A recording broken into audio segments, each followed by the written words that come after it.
Não negocie nem negligencie o que é essencial, parte 2. E são vários textos, novamente, não precisam abrir, mas se precisam de 2 textos básicos, a gente pode utilizar. Eu aviso. Bom,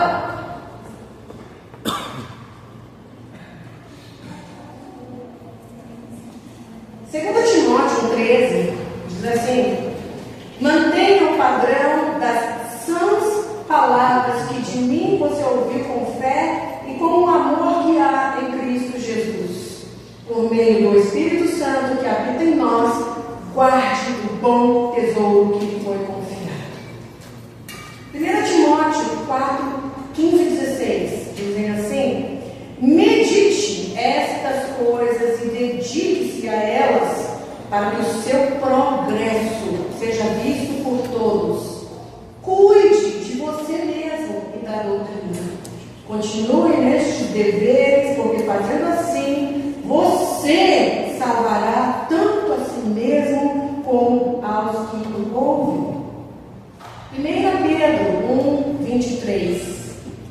Tendo renascido, não de semente corruptível, mas de incorruptível, pela palavra de Deus, a qual vive e permanece. Tito 3, versículos 3 e 8. Pode colocar esse texto então como base? Pois nós também, no passado, éramos insensatos, desobedientes, desgarrados, escravos de todo tipo de paixões e prazeres, vivendo em maldade e inveja, sendo odiados e odiando-nos uns aos outros. Fiel é esta palavra, e quero que você fale ousadamente a respeito dessas coisas para os que creem em Deus. Para que os que creem em Deus se empenhem na prática de boas obras. Essas coisas são excelentes e proveitosas para todas as pessoas. Amém? Amém. Glória a Deus. Oremos. Pai amado, em nome do Senhor Jesus, nós pedimos ao Senhor que os céus fossem abertos. Então eu creio que o Senhor já fez isso. Mas eu também peço para que o Senhor abra os corações. Mas eu também sei que quem tem que querer abrir o coração é o ouvinte. Então eu te peço que o Senhor encontre solo fértil nesta noite. E Senhor, que não haja lugar para ofensas, mas sim para aprendizado, Senhor. Porque tudo isso que nós ensinamos para a igreja não é para vanglória, não é para o nosso crescimento próprio, mas para o crescimento para a vida eterna, para a salvação e para a glória do teu nome. Senhor, fala conosco através dessa palavra, é o que nós te pedimos e te agradecemos em nome do Senhor Jesus. Amém. Eu, na verdade, não pensei que eu voltaria aqui em cima tão cedo, né? Porque nós temos uma escala vasta. Mas, então, deixa eu explicar o porquê. Porque a pregadora de hoje, né, infelizmente, como nós ficamos sabendo ontem, perdeu uma ente querida na família, né? Então, eu perguntei se gostaria que eu pregasse no lugar e assim está sendo.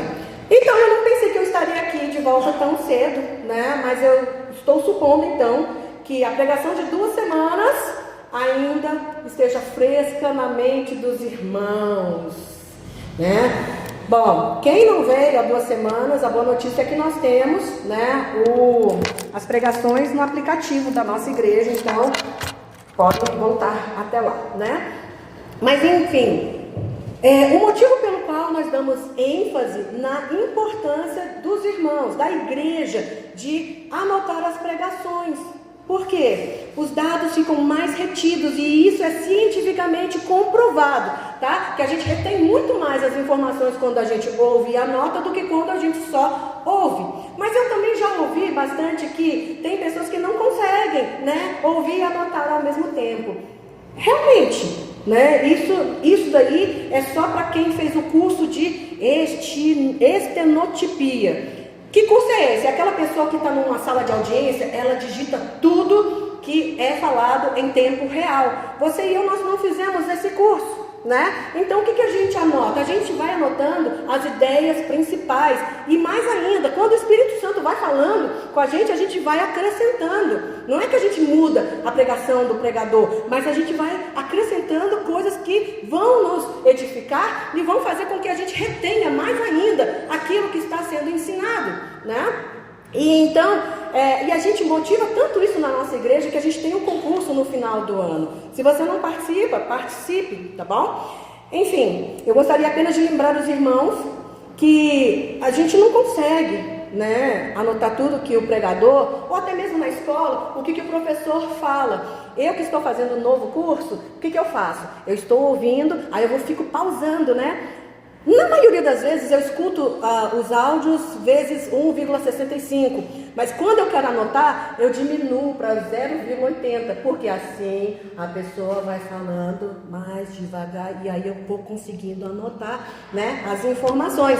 Mas enfim, a gente não vai fazer isso daqui, só que assim, anotem as ideias principais, porque essa prática é útil para os estudantes, para os universitários e também para aqueles profissionais que lidam com dados, com fatos. Então precisa anotar e isso requer prática, né? Então façam isso, por favor. Comprem o seu caderninho, tragam a caneta junto com a Bíblia. Criem esse hábito, por favor. Mas tá, então voltando à suposição de que vocês se lembram sobre o que eu falei há 2 semanas, né? Eu não precisarei fazer um resumo, certo? Eu vou poder ir direto ao exemplo do que é essencial. Tá bom, o que é essencial? A vida. O que é essencial para a gente? A nossa vida. O que é essencial? Mais forte. O que é essencial, igreja? A nossa vida, enquanto nesta terra, né? Como cidadãos, como cristãos, como pai, como filho, como irmão, né? Como servo. Servo não, gente, como empregado, vamos dizer assim, né? Como também a nossa vida eterna. Isso é importante, tá? Vida. A gente não pode negociar e nem negligenciar o que concerne a vida. Por quê? A qualidade dela enquanto vivemos aqui e o nosso destino dependem das decisões e das escolhas que nós fazemos aqui e agora. Vocês decidiram hoje, eu vou para o culto. Ótima decisão. Mas então, vou repetir, a qualidade da sua vida enquanto, né, nós vivemos aqui e o nosso destino dependem das decisões que nós tomamos e das escolhas que nós fazemos. Amém ou não amém? Amém. É verdade ou não é? É verdade. A gente pode decidir perdoar, ou a gente pode decidir viver com ódio. A gente pode ensinar os nossos filhos a serem educados ou egoístas. Para que nós tomemos boas decisões e façamos boas escolhas, a gente precisa manter, a gente precisa reforçar, a gente precisa fortalecer práticas que não podem ser esquecidas. Só que fatores como a rotina, o estresse, sabe? Eu queria até abrir um parêntese agora, porque eu ia falar no início e esqueci. Eu quero agradecer a vocês que estão aqui. Eu quero dizer que eu estou orgulhosa dos irmãos por estarem aqui, porque cada vez mais tem sido difícil. O pastor Rodrigo fez compras dias desses. Quando ele comprava 2 carrinhos, saía, vamos dizer, R$700. 2 carrinhos hoje saem 1.800, sabe? E não da mesma marca, não na mesma quantidade. Então assim, vocês são guerreiros. E vocês tomaram a decisão certa de virem adorar ao Senhor, de virem ouvir a palavra do Senhor, para quê? Para serem fortalecidos, tomarem boas decisões, né? Então, parabéns para vocês. Mas enfim, então, a rotina, o estresse, gente, o excesso de celular, e eu sou culpada, porque eu tenho esse problema de excesso de celular. Mas também, sabe, a falta de prioridades, a incapacidade de se ter ou manter disciplina, a falta de cultura, a falta de respeito, a falta de estudo, a falta de justiça. a ausência de punição, assim, sanção, né, que estamos vendo hoje em dia. Mas enfim, a falta de condicionamento fazem com que nós vivamos miseravelmente. Credo, pastora. Sim, miseravelmente. Essa palavra é muito forte, porque ninguém aqui é miserável. Nós todos somos muito abençoados por Deus, amém? Somos abençoados por Deus, somos escolhidos por Deus, somos salvos, glória a Deus. Mas muitas das vezes vivemos miseravelmente. Por quê? Muitos aqui não gostam dessa palavra, e eu concordo, nós não somos miseráveis, a gente tem que agradecer, porque somos abençoados. Mas se nós formos analisar bem, se a gente for analisar a fundo, gente, sabe, problemas nos relacionamentos, ou hoje em dia acontece demais, problema em relacionar-se, não é nem ter relacionamento, problema no relacionamento, é conseguir um relacionamento. Uau! Então, ansiedades, fobias, tristezas, complexos, impaciências, vícios, dívidas, dores. Isso é felicidade? Mas muitos de nós estamos acometidos a isso, infelizmente. Não se ofendam comigo, tá bom? Mas, até mesmo os heróis da fé passaram por esses momentos, tiveram os seus momentos. E meu papel, nosso papel nessa igreja é motivarmos os irmãos, é motivarmos a igreja a quê? A abrirmos a mente para o que é essencial para a nossa existência enquanto nesta terra, como também para que a gente vá para a eternidade. Onde vai ser a sua eternidade? No céu ou não? Tudo depende do que nós fazemos, tudo o que nós decidimos aqui e agora. Moisés, escolhido por Deus, via Deus face a face. Errinho. O que aconteceu com ele? Então, nós temos que ter esse temor, tá? Existe a graça sim, mas a gente precisa entender que nossas decisões, as nossas escolhas têm peso para a eternidade. E como eu disse há 2 semanas, algumas práticas não podem ser esquecidas, seja na vida espiritual como na vida secular. Há ações que se nós não reforçarmos, né, que se não reforçadas, aliás, se perdem no tempo e no espaço. Então tem coisas que os meus avós faziam que eu nem faço ideia, não faço. Tem coisas que meus pais faziam que eu não faço mais, sabe? E é por isso que tem coisas ruins que foram deixadas, ok, mas tem coisas boas também. E a gente precisa tomar cuidado com isso. Então, foi por isso que Deus falou por meio de Moisés, em Deuteronômio 5, 32 e 33. Olha só. Tenham o cuidado de fazer como o Senhor, seu Deus, lhes ordenou. Não se desviem nem para a direita e nem para a esquerda.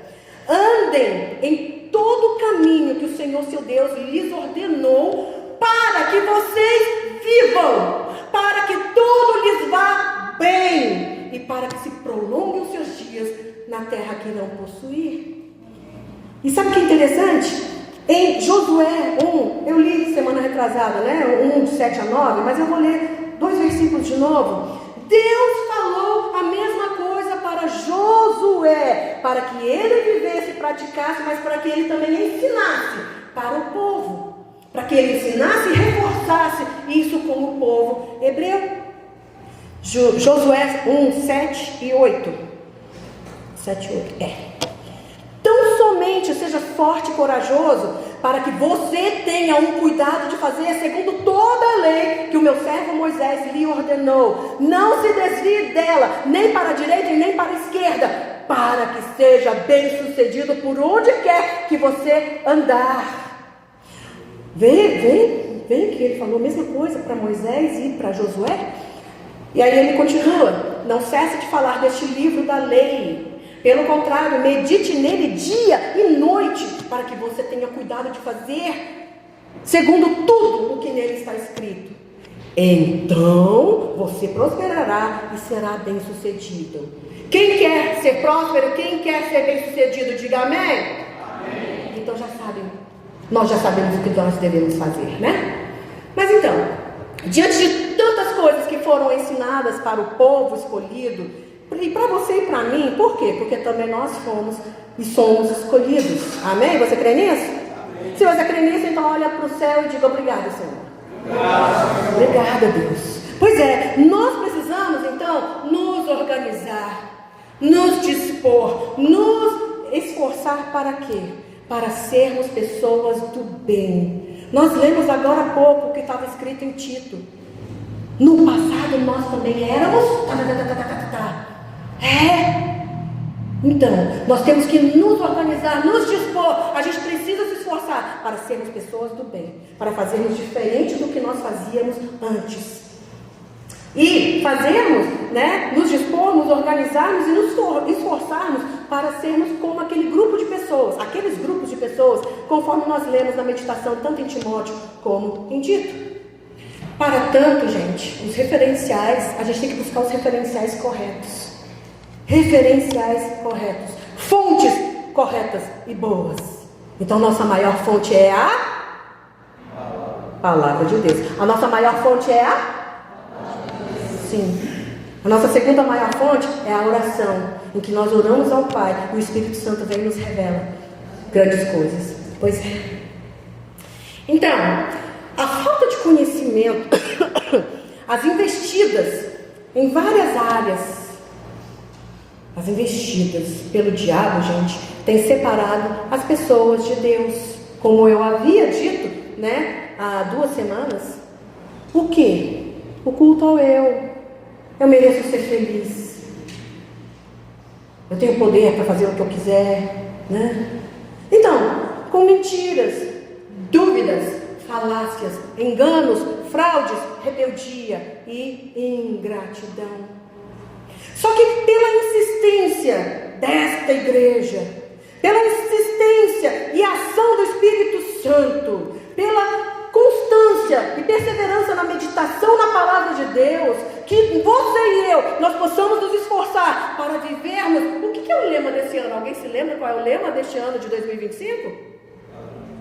Sim, vivendo no padrão de Cristo. Não é no padrão que você acha correto, não é no padrão que seu marido quer ou que seu pai define, é no padrão de Cristo. Romanos 12:2 diz, e vou repetir: não vivam conforme os padrões deste mundo.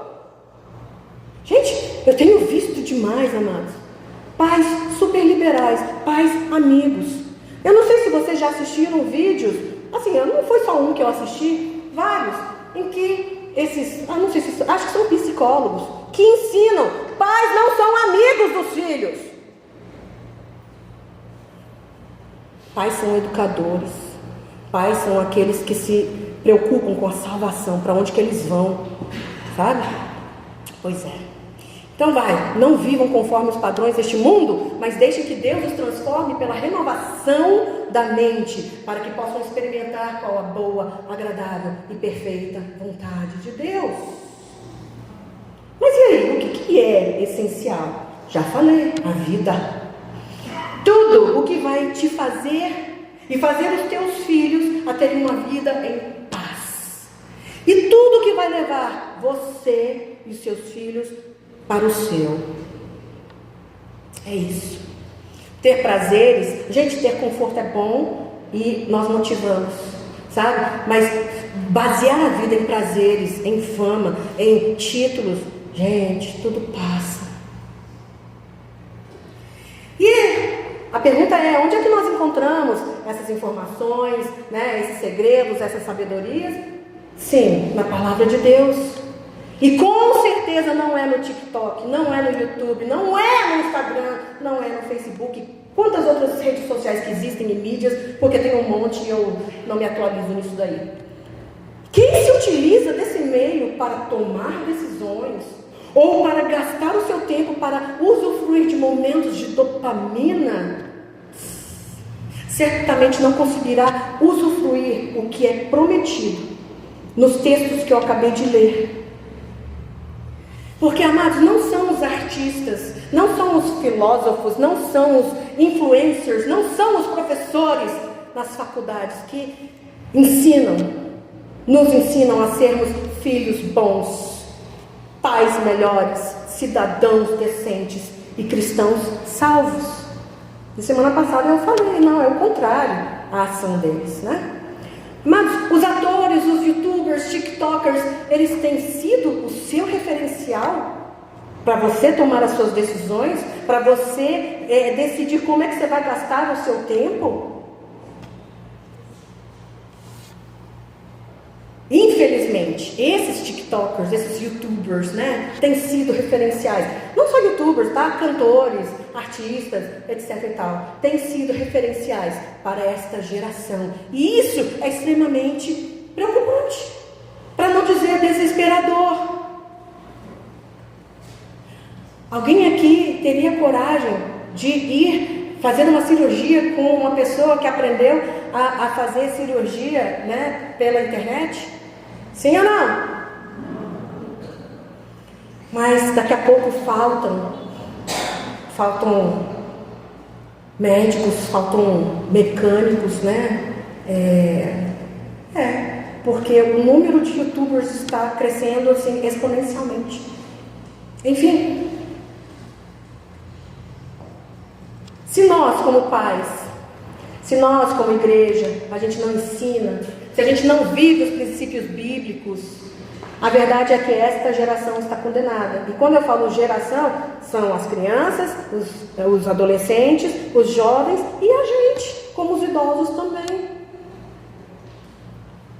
E o mais preocupante, o que essa geração vai passar para a próxima, depois que nós partirmos, né? Então a próxima geração que vem, o que eles vão aprender? A palavra da moda essa semana tem sido adultização. Ouviram falar essa semana? Sim? Pois é. Mas a palavra que mais me aflige, porque engloba todas as áreas, é a palavra normalização. Não é só adultização. A adultização está dentro da normalização. Normalização. Vocês acham que é normal vários adolescentes viverem em uma casa, tendo as suas vidas filmadas, sendo inseridas, né, já tendo a vida sexual inicializada, a infância roubada? Isso é normal, gente? Pois estão normalizando isso. É normal mulheres terem relações sexuais com vários homens numa mesma noite para satisfazerem a vontade do parceiro, que é aquele que gosta de filmar? Acho que vocês sabem de quem que eu estou falando. Pois é, normalização. É normal um homem andar armado para intimidar as pessoas na rua. Essa semana aconteceu uma morte tão fútil. Normalização. É normal pais venderem suas filhas e filhos para ganharem dinheiro. E não é muito dinheiro não. Para ganharem dinheiro? Pois é isso que acontece. Até hoje, mesmo após ter sido denunciado, lá numa ilha, lá, que eu nem sei onde que é, onde é, hein? No norte, pois é, no norte não tem progresso, mas vamos lá. É normal uma mulher, uma mãe deixar a filha de 3 anos sozinha em casa para ir para um baile funk? E é tão incompetente que não tranca a porta, que a menina de 3 anos sai na rua sozinha. É normal sequestrarem crianças para poder traficar órgãos? Essa criança é tão abençoada que ela foi encontrada por eletricistas. Eles estavam fazendo serviço elétrico, então eles salvaram essa criança. Não estão mais traficando crianças para tirar os órgãos, porque quando você tira os órgãos da criança, você só ganha uma vez. Quando você prostitui a criança, você continua ganhando várias vezes, sim. É normal usar a máquina judiciária para prender ou censurar inimigos políticos? Essa é a normalização que está levando o mundo para o caos e com destino para o inferno, né? E você e eu, nós não podemos fazer parte disso. Não podemos achar que é normal. E muitas das vezes a gente vê coisas erradas, injustiças sendo cometidas, mas a gente faz vista grossa. Nós não podemos fazer parte disso. Repita comigo, eu não quero fazer parte disso. Que bom! Mas olha, só dizer que não quer não é suficiente, meu povo. Não é, tá? Dias virão em que a sua e a minha fé será provada. Estão querendo normalizar o massacre que aconteceu em Israel há alguns anos. E triste é que se Israel se defende, nossa, são genocidas, nossa, que absurdo. Pois é, a normalização é demonizar os judeus ou a nação de Israel. Amados, não aceitem a normalização de que filhos, aliás, que não te respeitam e não te obedecem. Não aceitem isso. Coloquem, imponham autoridade e limite. Como eu disse há 2 semanas, tem uma psicanalista que ela é contra o ensino de Deus. Por quê? Porque isso oprime. Não. Nosso Deus não é opressor. Nosso Deus, Ele quer o nosso melhor. Não aceitem a normalização da erotização precoce. O que tem dançar, né? Ficar rebolando e descer na boquinha da garrafa. É porque na minha época era isso, tá? Hoje eu não sei o que fazem, eu não assisto essas coisas. Mas não aceitem a normalização também de doutrinação pelo Estado. Sabe, gente, porque o Estado, não esse, um outro, tá? Não esse ainda, mas um outro diz que os filhos, né, são propriedade do Estado, né? Mas interessante que se seu filho falar alguma asneira dessa, você ensina. Quando você precisa internar, o Estado não manda um acompanhante para ficar com você. Quem tem que ficar com você sou eu.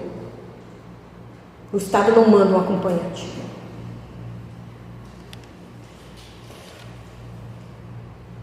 Os filhos são teus. E quem tem que educar são vocês. Valores, cultura, educação, experiências de vida. Não é o Estado que ensina. São vocês, pais. Eu quero ouvir um amém? Amém. Não aceitem que a normalização de que Deus te ama e aos seus filhos do jeito que vocês são e que vão todos para o céu de qualquer maneira. Isso a gente conta para criancinhas de 4 anos, para não assustar. Mas nossos filhos maiores já têm que entender, aprender sobre responsabilidade pelos atos. Uma irmã compartilhou hoje comigo, né? Que o filho foi lá e trancou a porta e meteu a chave para dentro do quarto. E como é que pede socorro se o celular está lá dentro do quarto? Por que eu estou contando isso? Não é para fofocar não. Mas, peraí, eu vou lembrar por que eu estou contando isso. Mas assim, eu vou lembrar, eu já esqueci por que eu comecei a contar. Ia ser uma coisa engraçada, tá? Mas enfim. Gente, nós já ensinamos aqui por A mais B que a hiper, mega, blaster, graça não existe, tá? Graça é graça, não existe hipergraça. Graça é graça, digam, graça é graça.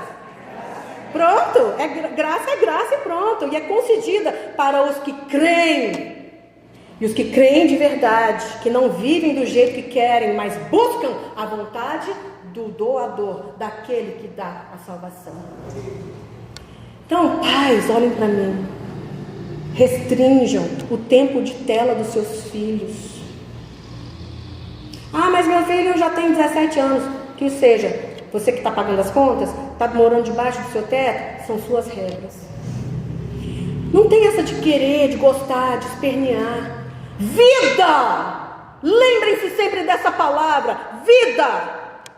É a vida dos seus filhos que está em risco. Uma criança que vai com o dedo na tomada, você vai falar, não filhinho, não faz isso. Aí você fala, não pode. Aí a criança vai lá e... né? Porque tem criança que obedece, né? Fala assim, eu tive essa felicidade. Falava, não, a minha filha não fazia. Mas tem criança que você fala, não.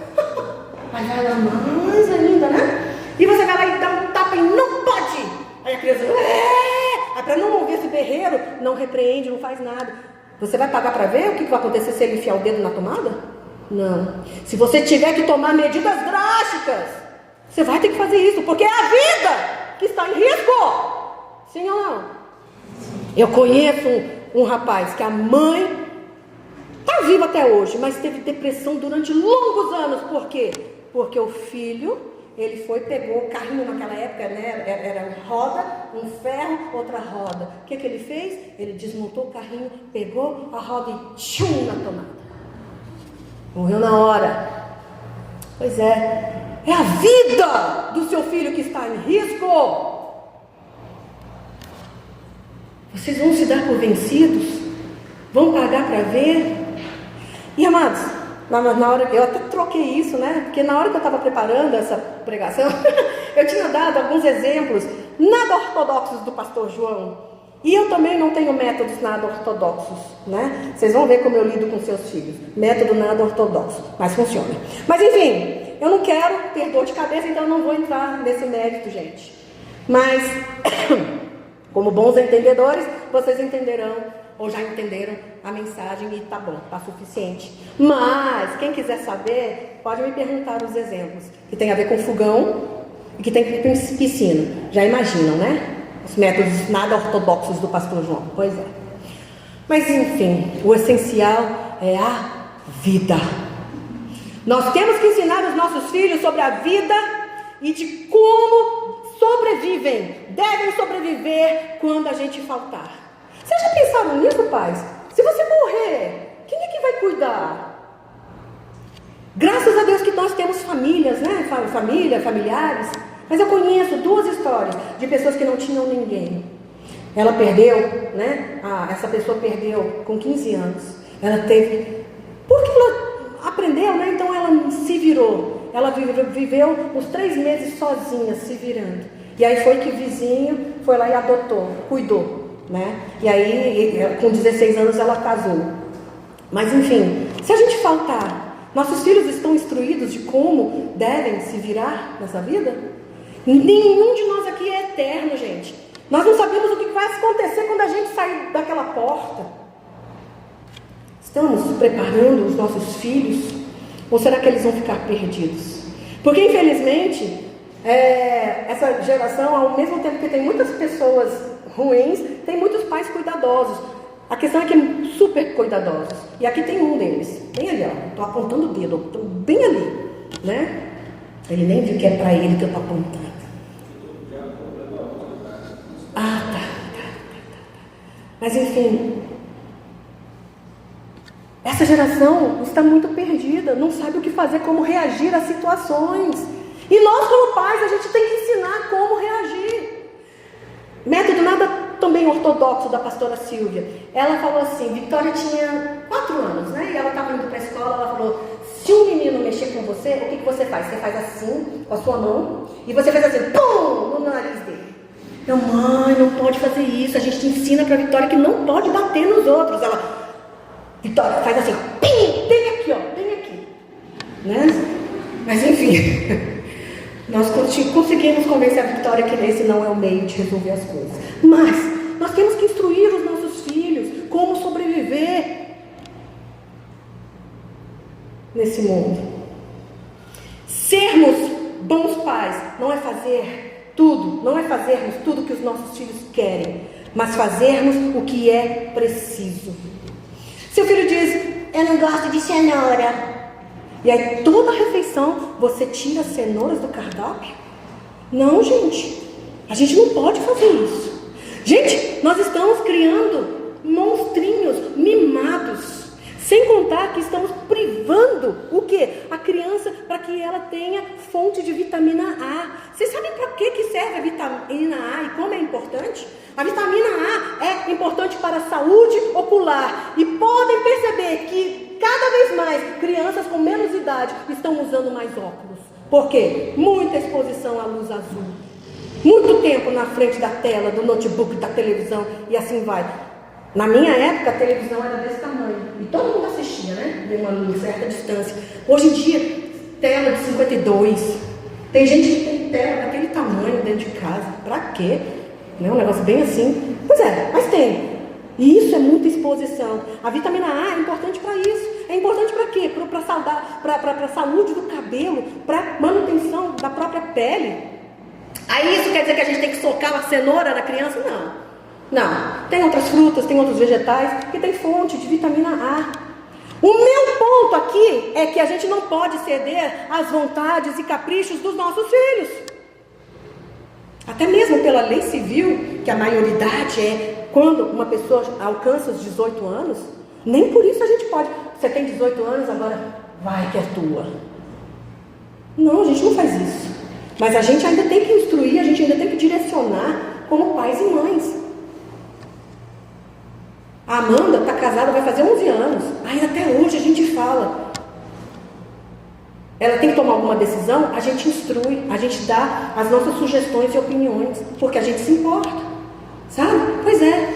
A normalização tem trabalhado o quê? Que uma criança de 4 anos pode decidir se ela é homem ou se ela é mulher. O que você fazia quando você tinha 4 anos? Eu tirava catarro do nariz, né? Eu brincava na lama. Eu rolava, né? O que a gente fazia com 4 anos? Que discernimento uma criança de 4 anos tem? Enfim, eu acredito que os irmãos já entenderam tudo que eu quis trazer hoje. Como igreja, a gente ensina, a gente mostra pela palavra, como eu utilizei alguns versículos. E quem quiser ouvir, quem quiser praticar, beleza. Se não quiser, beleza, de certa forma, apenas você vai arcar com as suas decisões. Só que nós, como pais, o negócio é mais firme. Não pode ser assim de qualquer jeito não, gente. Por quê? As decisões que os irmãos tomam ou deixam de tomar não me atingem diretamente. Mas as decisões dos meus filhos me atingem sim. Sabe? O fracasso na vida deles se torna meu fracasso, assim como a vitória na vida deles se tornam as minhas. Por quê? Porque eu conduzi, porque eu instruí, porque eu acompanhei. Então nós pais temos que voltar ao nosso papel de pais. Digam amém. Amém. Em toda oportunidade, amados, eu tenho momentos de instrução. Então, como eu tenho que levar a Vitória, né? Então, a gente tem esse momento de instrução. Eu converso, ensino a ela como ela deve agir em várias situações, principalmente em relação a atitudes. Por quê? Porque eu não posso tolerar que a minha filha, que eu desejei tanto, sabe, que amei tanto, que cuidei tanto, ela se torne uma pessoa murmurenta, murmuradora, né? Mimizenta, ingrata, egoísta, mesquinha, opositora, rebelde, desobediente e vazia. Não posso aceitar isso. Não aceito. Eu amo muito a minha filha, eu a amo demais para que ela se torne um recipiente disponível para a influência do mundo ou para a ação do diabo. Não posso lidar com isso. Enquanto ela está debaixo do meu teto, enquanto ela está debaixo do meu teto, sob os meus cuidados, minha responsabilidade, a desobediência, a falta de respeito são inaceitáveis. Então, tem 13 anos na cara, mas apanha. Por quê? Porque eu estou ensinando a ser gente. Mas gente, não é qualquer gente, porque o mundo está com 8 bilhões de pessoas. Uma pessoa do bem. Uma pessoa do bem. Tá. Então, eu ensino para ela o quê? Que toda vez que a avó dela aparece na sala, se ela estiver deitada no sofá, é para ela sentar. Ou se levantar, né? Para perguntar se ela precisa de alguma coisa. É inaceitável. Uma senhora de idade aparecer na sala e a neta lá com as pernas esticadas, mexendo no celular. Não aceito isso. Enfim, vocês sabem qual é a educação que vocês têm que dar para os seus filhos. Eu insisto para que os pais aqui tenham esses momentos de instrução com seus filhos. Hoje, aliás, eu tive um momento de instrução nem com as amigas da minha filha, mas por quê? Porque eu sou pastora, né? Mas tá, nós precisamos ter esses momentos, porque esses momentos reforçam laços. Reforçam o quê? Seu papel de autoridade, mas também seu papel de refúgio. Seus filhos têm que saber que podem contar com vocês. Também com a sua correção, com os seus limites. Vocês não são máquinas de fazer dinheiro que compram tudo o que eles querem, quando eles querem, como eles querem. Seu papel e o meu, como pais, é ensinar a vida. Para que tenham uma vida decente, como alunos, como filhos, como netos, né? Como estudantes, como cidadãos, como cristãos. Sabe? Sempre dar instrução é importante para que nossos filhos tenham o quê? A sua identidade firmada. E não sejam confundidos por pessoas usadas pelo diabo. Sabe? Que ficam trazendo questionamentos ou dúvidas a respeito da sexualidade dos nossos filhos, da função deles dentro da família, da cor ou da nacionalidade, do estilo ou do... Como é que é o nome disso aqui, gente? Meu cabelo é liso, tem gente que tem cabelo ondulado. Qual é o nome? Não é tipo, não é... mas qual é o nome disso? É tipo de cabelo? Que seja. Sabe? Seu filho tem que ter orgulho de quem ele é, como ele é. E não ser ditado pela moda dos amigos na escola, ou dos influenciadores e tiktokers. Quantos adolescentes, quantos jovens, e agora até crianças, com problemas de autoestima. É nosso papel trabalharmos a autoestima dos nossos filhos. Se nós não trabalharmos a autoestima das nossas filhas, elas se entregam para qualquer coisa que aparece aí. Não pode. São muito preciosas para isso.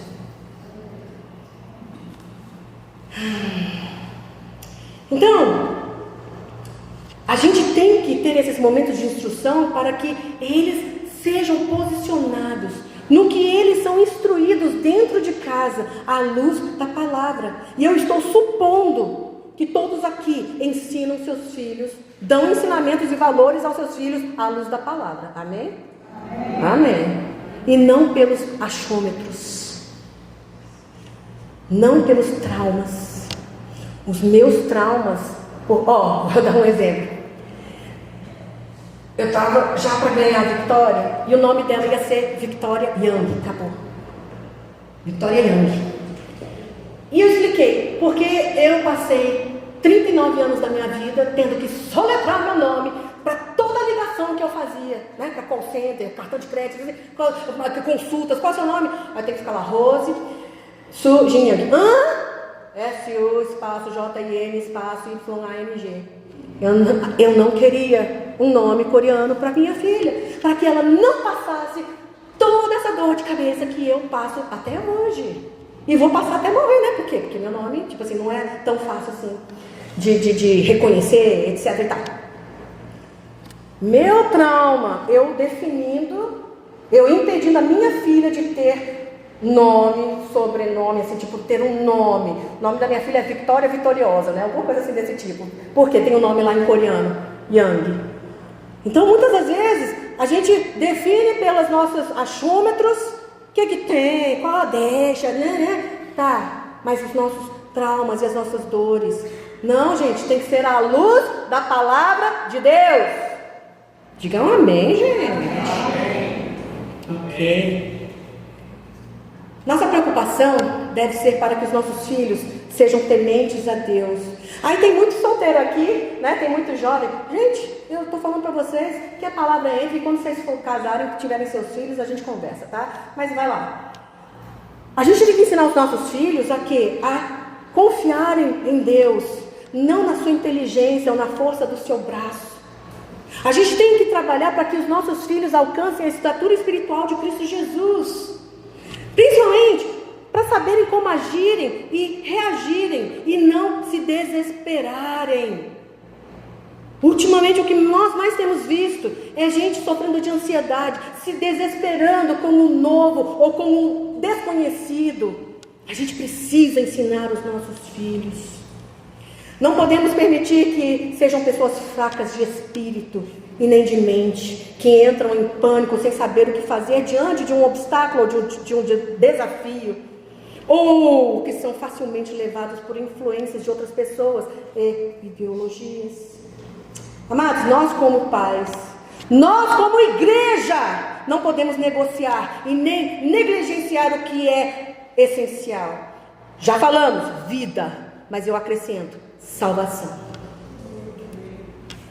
Quando nós lemos Josué 1:7-9 na semana retrasada, o inculcar não é socar não, o inculcar é realmente que entre, né, a informação por meio da vasta repetição.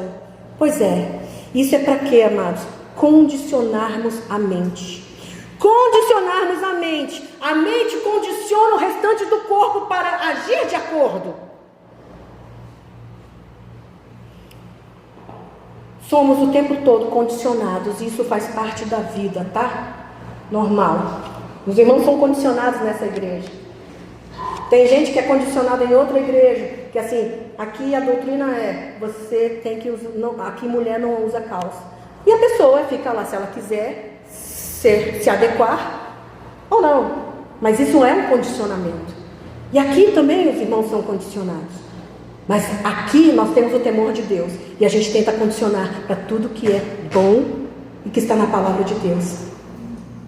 Mas enfim, a questão é que nós somos condicionados o tempo todo, mas tanto para o bem como para o mal. E por isso que ler e meditar na palavra é tão importante, para a gente saber se a gente está sendo condicionado para o bem ou para o mal, nesta geração em que estamos vivendo. Os irmãos podem perceber que essa geração está sendo condicionada para o mal, comparando com o que a palavra de Deus diz? Sim ou não? Sim, só que o que dizem? A Bíblia está ultrapassada, né? Fascistas não, como que é o nome? Fundamentalistas e blá blá blá. Pois é. Retrógrados. Tá, isso aí mesmo. Tá bom, então eu não vou me prolongar mais, porque essa lista de condicionamento é muito grande, mas nós precisamos ficar atentos, tá? E nós temos que ficar atentos para o que os nossos filhos estão sendo condicionados. Olhem para mim, não está escrito aqui, mas eu me lembrei agora. Como a gente precisa saber com quem os nossos filhos andam. A fisioterapeuta do meu pai, uma vez ela contou que a filha dela, né, teve que fazer sobrinha dela, teve que, 13 anos, falou, mãe, eu tenho que fazer trabalho da escola, e vai ser na casa de fulana. Então foram, acho que 3 meninas e 3 meninos. A casa estava vazia, os donos da casa não estavam, e nessa casa tinha uma banheira de hidromassagem. Preciso falar mais do que aconteceu? Pois é, aí essa menina aparece grávida. Quem é o pai? Não sei. Por quê? Porque tinham 3 meninos ali, na banheira de hidromassagem. Eu não sei como é que se chama esse termo em português, em inglês é peer pressure, pressão dos pares, né? A gente precisa saber com quem nossos filhos estão andando, para eles não receberem pressões, sabe, indevidas, para não entrarem em apuros, para terem a sua vida assim arruinada por uma besteirinha, ou besteirona, não sei. Se nós não ensinamos para os nossos filhos, para a igreja, o que é essencial, que é a salvação, tá? Nós estamos negligenciando a salvação deles, né? E o destino deles. E também da descendência, da sua descendência. Então, amados, ensinarmos, condicionarmos e vivermos a honra, a obediência, o temor, a compaixão, a verdade e a justiça, que eu falei semana retrasada, isso tudo é muito importante. Se nós não ensinarmos os nossos filhos, se nós não ensinamos a igreja, quem ensina é o mundo. Quem é o príncipe desse mundo? Quem é o príncipe desse mundo? Pois é. Então, da mesma forma que eu falei semanas atrás, repito hoje, retomem o seu papel como pai, como mãe, sabe? Autoridade, respeito, honra. Não entregue seus filhos para as escolas, para a internet.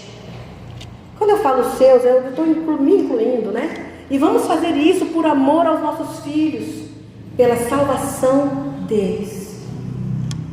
Se eles não gostarem desse argumento, é para a sua vida, é para o seu bem, é para a sua salvação, porque quando nós somos adolescentes a gente não gosta de ouvir isso, né? Sim, mas a gente tem que permanecer firme, porque é para a salvação deles.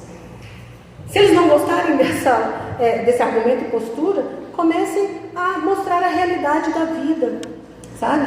Façam com que eles participem no pagamento das contas, que tem todo mês para pagar.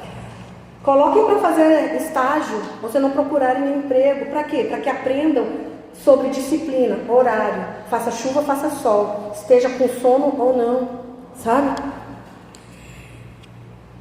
Por favor, jovens, não me odeiem, tá? Mas é isso mesmo. Fazermos nossos filhos conhecerem a realidade da vida faz com que eles sejam menos mimizentos e mais gratos pelo que eles têm. Então, jovens, sejam mais gratos pelos seus pais. Não existe pai e mãe perfeito aqui, mas você também não é perfeito. Então, todos que estão aqui, adolescentes, jovens, adultos, não negociem nem negligenciem o essencial: a sua vida e a sua eternidade. Vocês são muito preciosos para Deus. Tão preciosos que Ele respeita a sua decisão. E aí você é responsável pelas suas decisões. Pois é. Não sigam os padrões deste mundo, desta geração. Que todos nós que estamos aqui, que nós possamos desejar e nos empenhar para que não somente a gente, mas a nossa descendência seja salva e não corrompida. Que desejemos o entendimento da vontade de Deus e que a gente possa viver os princípios bíblicos. E a minha oração, para mim e para os irmãos, é que Deus nos ajude. Que Ele nos abençoe com sabedoria, com graça, com força, com determinação, em nome de Jesus. E como eu disse na semana retrasada, repito hoje, que nós possamos viver o melhor de Deus nesta vida, mas que nós sejamos vencedores na eternidade. Feche seus olhos, vamos orar. Senhor, apesar de eu não ter dado mais exemplos do que é essencial, eu acredito que todos já entenderam a mensagem, a lição, e o que nós temos que fazer como pais, como igreja. E mesmo os jovens, os adolescentes e os jovens, os solteiros, não estão fora dessa responsabilidade, porque vivem nesta geração. Então eu oro também para que eles tenham a sabedoria do Senhor, que se posicionem e que tenham a identidade de Cristo Jesus em seu DNA. Pai amado, em nome do Senhor Jesus, ó Senhor, que nós possamos ser transformados, ó Deus, pela Tua Palavra, que esta igreja possa ser uma sociedade dentro da sociedade, mas diferente do que a sociedade lá fora é ou vive. Se lá tem engano, mentira, fofoca, aqui tem paz, aqui tem comunhão, aqui tem empatia, tem verdade, Senhor. Que se lá fora as pessoas traem, aqui não, nós possamos realmente ter paz, segurança. Que esse lugar seja um lugar de refúgio, de maneira que quando as pessoas entrarem, sintam a Tua presença. Eu te peço perdão porque nós falhamos como igreja diante da geração dos jovens de hoje, porque deixamos, largamos, ou não tivemos sabedoria para tratar, para motivar, para mantermos seguros. Eu conheço de casos de pessoas que foram, de adolescentes que hoje são jovens, que foram muito machucados por pessoas daqui mesmo, daqui de dentro mesmo. E igreja não é para ser assim. Então, Pai, ensina-nos a sermos melhores. Ensina-nos, ó Deus, a não negligenciarmos e nem negociarmos o que é essencial. E vivermos em paz, em harmonia. E tudo que nós temos meditado na carta de Tito, que a gente possa praticar, que nós possamos ser cordiais, que nós possamos ser hospitaleiros, que nós possamos ser pessoas da paz, de paz, que promove paz, que vive paz, Senhor. Perdoa-nos pelas nossas falhas, mas em nome de Jesus, a insistência em trazer essa pregação é exatamente para que nós possamos despertar, para que esta geração toda não seja perdida, mas pelo contrário, o Senhor encontre remanescentes aqui, que o Senhor encontre uma nova geração que é extravagante para o Senhor, que não tem medo e nem vergonha de dizer que pertence a Cristo Jesus. Ajuda-nos, ó Deus, como igreja, ajuda-nos como pais, ajuda-nos, ó Deus, como cidadãos, como cristãos, ó Deus, que possamos cumprir a nossa função dentro de uma família, seja como filho, seja como pai, seja como irmão, seja como marido, mas que possamos, ó Deus, sempre buscar a fonte, a origem, que é a Tua Palavra. Então que cada meditação que fazemos não seja em vão, não seja para cumprir protocolo, mas para que realmente sejamos edificados, para que nós possamos alcançar a estatura espiritual de Cristo Jesus e nos tornarmos pessoas de bem. E tudo isso para a glória do Teu santo nome. É o que eu te peço, te agradeço, em nome do Senhor Jesus. Amém.